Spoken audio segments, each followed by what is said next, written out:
Assalamu alaikum dear students, welcome to the part 2 of the part of speech that is verb. इससे पहले वाली video में हमने समझा था कि बेसिकली verb होता क्या है, उसके कौन कौन से टाइप्स हमारे पास है, जिसमें हमने एक्शन और स्टेट वर्ब का जिक्र किया था। आज हम एक्शन का इस वीडियो में एक्शन का के सब टाइप्स मज़ीद पढ़ेंगे कि जो एक्शन था उसके सब टाइप्स हमारे पास कौन कौन से हैं। तो आप बोर्ड पे देख सकते हैं कि एक्शन वर्ब की डेफिनेशन मैंने लिखी है।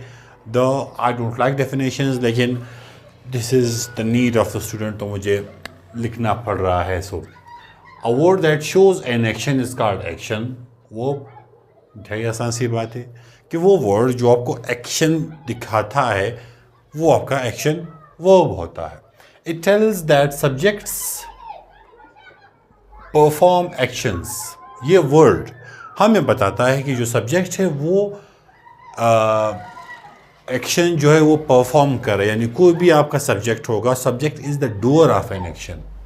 Subject is the doer of an action, यानी आपके डूअर ऑफ एन एक्शन, यानी आपके सेंटेंस में जो काम करने वाला होगा वो आपका होगा सब्जेक्ट। तो ये आपको क्या एक्शन वो आपको क्या दिखाता है कि ये जो सब्जेक्ट जो भी काम कर रहा है वो वर्ड हमें उसका एक्शन दिखा रहा होता है। It is always found in the predicate of a sentence. ये किसी भी जुमले के प्रेडिकेट में इस्तेमाल होता है। अब प्रेडिकेट क्या है? Part of the sentence except the subject is called predicate. Sentence आपके पास होता है, उसमें सब्जेक्ट को हटा के बाकी सारे जो है वो उसको प्रेडिकेट कहा जाता है। तो ये एक्शन वर्ब जो है ये आपके प्रेडिकेट में ही आता है हमेशा।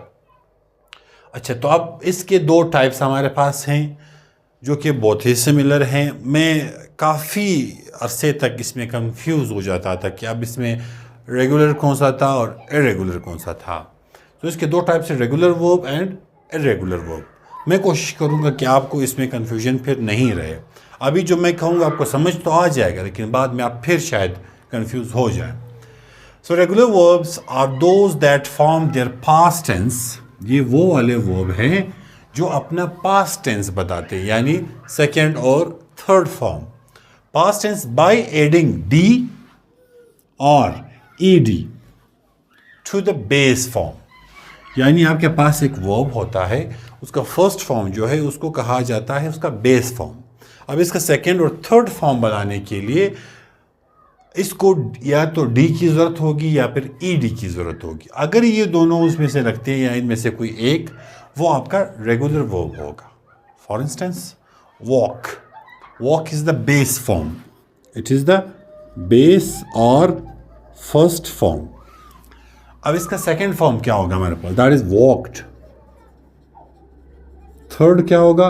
That is walked. Walk, walked, walked.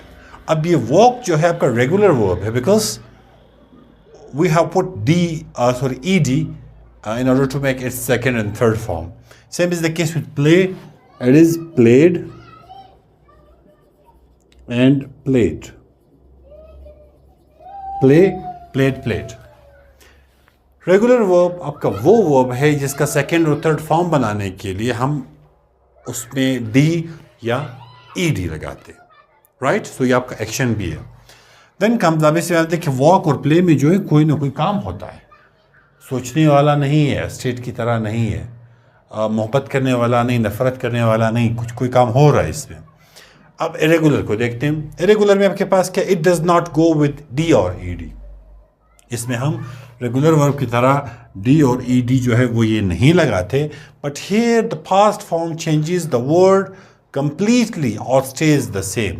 कि इसमें जब हम इसका सेकेंड और थर्ड फॉर्म बना रहे होते हैं, समटाइम्स के उसका सेकेंड फॉर्म सेम रहता है और समटाइम्स कंप्लीटली वर्ड ही चेंज हो जाता है। Here the past form changes the word completely, changes the word completely. उसका सेकेंड फॉर्म होगा वो कंप्लीटली चेंज होगा, बेस की तरह नहीं होगी। इस तरह से इसके बेस में हमने ईडी लगा दिया, इसका सेकेंड फॉर्म कंप्लीटली चेंज होगा, या फिर बिल्कुल जिस तरह से फर्स्ट फॉर्म में सेकेंड और थर्ड भी वैसे ही रहेंगे। फॉर इंस्टेंस आप इसमें देखिए गो।